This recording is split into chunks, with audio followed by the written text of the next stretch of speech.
Donc, pour les numéros sur la tension, c'est sensiblement comme la normale. En fait, lorsqu'on tire sur une corde, un objet ayant une certaine masse, la corde va se tendre. Elle va se tendre de façon proportionnelle à la masse. C'est-à-dire, plus la masse est grosse, plus je vais devoir tirer sur ma corde et donc plus la tension de ma corde deviendra grande. Si l'objet est léger, la tension sera moindre. Et la tension, elle, va équivaloir à la force gravitationnelle. Donc, pour trouver la force gravitationnelle, c'est un peu comme les numéros qu'on avait faits. On prend la masse, qu'on n'oublie pas de transformer en kilogrammes, fois l'accélération gravitationnelle, ce qui nous donne la norme de notre force gravitationnelle, ce qui vaut 7,36 newtons. La tension dans ce câble-là va être de 7,36 newtons, sauf qu'elle va être dans une orientation différente.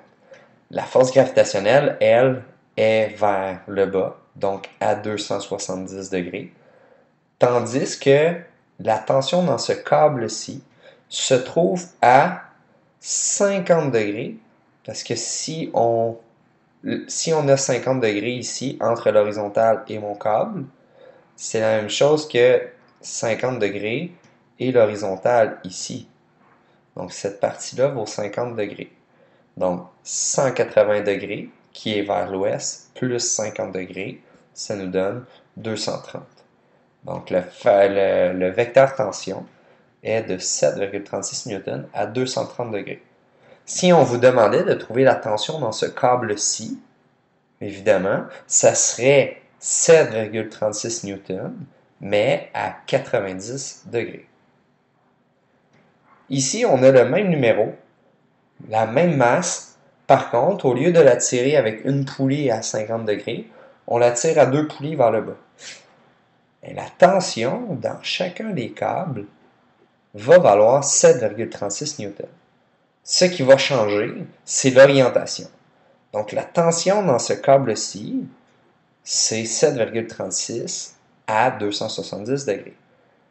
La tension dans ce câble-ci, ça serait 7,36, mais à 180 degrés.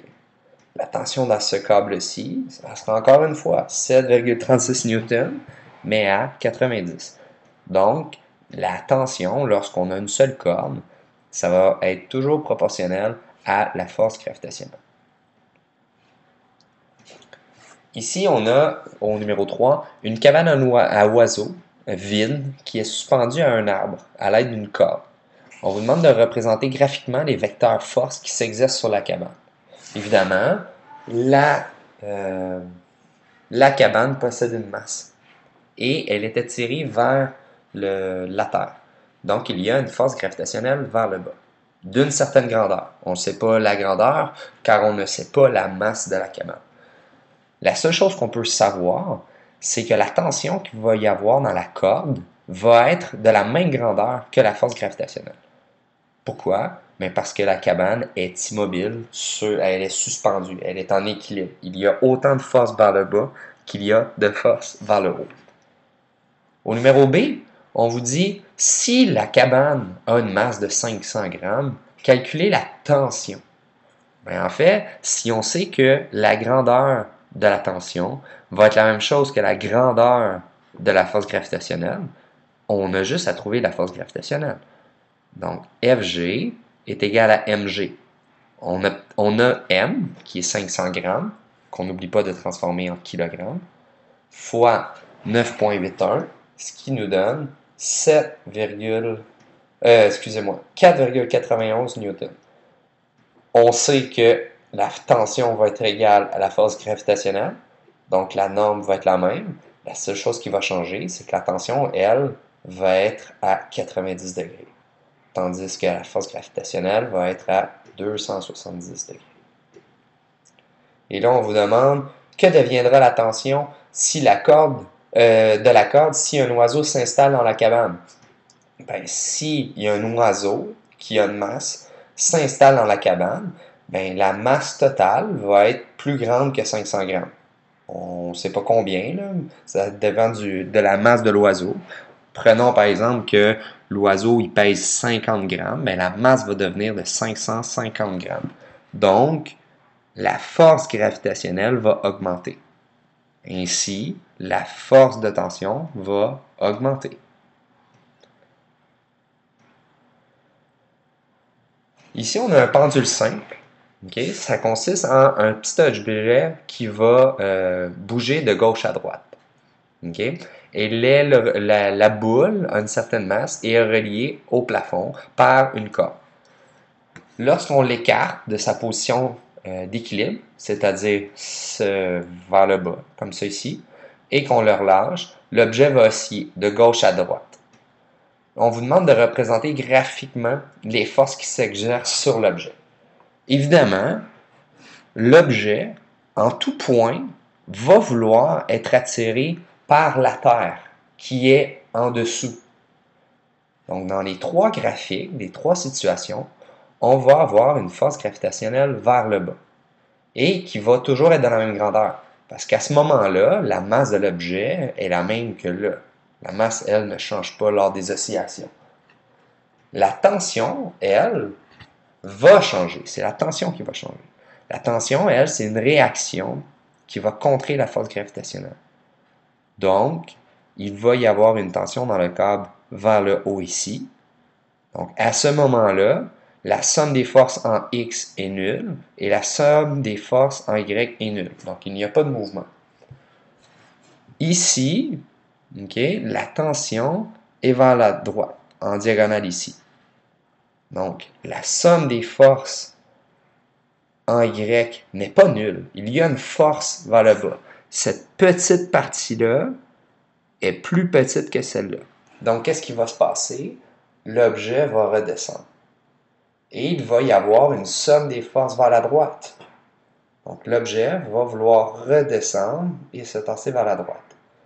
Ici, on a une force gravitationnelle vers le bas et une tension dans le câble, comme ça ici. Résultat, il y a une force, une somme des forces en Y plus grande en bas, donc l'objet va vouloir redescendre, et il va y avoir une somme des forces vers la gauche, en X. Donc l'objet va vouloir redescendre et se tasser. Et c'est pour ça que l'objet oscille. C'est juste une question de somme des forces. Ici, la somme des forces est nulle, donc l'objet est immobile au centre. Et lorsqu'il y a une force plus grande d'un côté ou de l'autre, l'objet va se déplacer. Est-ce que la tension et le poids, donc le poids, ça représente la force gravitationnelle, ont toujours la même orientation, la même direction? Non. La force gravitationnelle, oui, mais pas la tension. La tension, elle, va changer. Donc, le dernier numéro sur la tension. Lors d'une expérience sur la Terre, un objet est accroché à un fil. La tension du fil est alors égale à 500 newtons. Sachant que le rayon et la masse de la planète Mars valent respectivement 0,532 fois et 0,107 fois ceux de la Terre, déterminer la valeur de la tension du fil si l'expérience était réalisée sur la planète Mars. Bon, là, c'est vraiment important de savoir déceler les informations qui sont présentes. Si l'expérience est faite sur la Terre, okay, on sait que la force de tension va être égale à celle de la force gravitationnelle. Donc, qui va être égale à G, M1, M2 sur R carré. Et tout ça, on sait que ça vaut 500 newtons. Jusqu'à là, j'ai simplement pris des faits. Donc, on sait que ça va être égal à ça. On sait que la force gravitationnelle est représentée par cette équation. Et on sait qu'elle vaut 500 newtons. Ici, selon la loi de la gravitation, si M1 ou M2 augmentent, FG va augmenter. Au même titre que si M1 et M2 diminuent, FG va diminuer. Donc, si la masse de Mars vaut 0,107 fois celle de la Terre, ça signifie que la masse est plus petite. Donc, si je diminue une des deux masses, la force va diminuer. Et là, il faut simplement déterminer à quel point elle va diminuer. pour savoir à quel point ça diminue, il suffit de faire ça, notre force gravitationnelle, et la comparer à celle de la Terre, celle de Mars, en la multipliant par 0,107, ce qui va nous donner 53,5 newtons. OK? Sauf là, c'est pas juste ça qu'on nous dit. On nous dit que le rayon de Mars est plus petit. Selon cette équation, si le rayon diminue, bien, la force va augmenter. Et elle va augmenter pas mal, parce qu'il y a un exposant 2. Donc là, il suffit de trouver à quel point elle va augmenter. Si on fait 53,5 newtons, qui est la valeur qu'on a trouvée ici, et qu'on le divise par le carré de 0,532, ça va vous nous donner 189,03 newtons.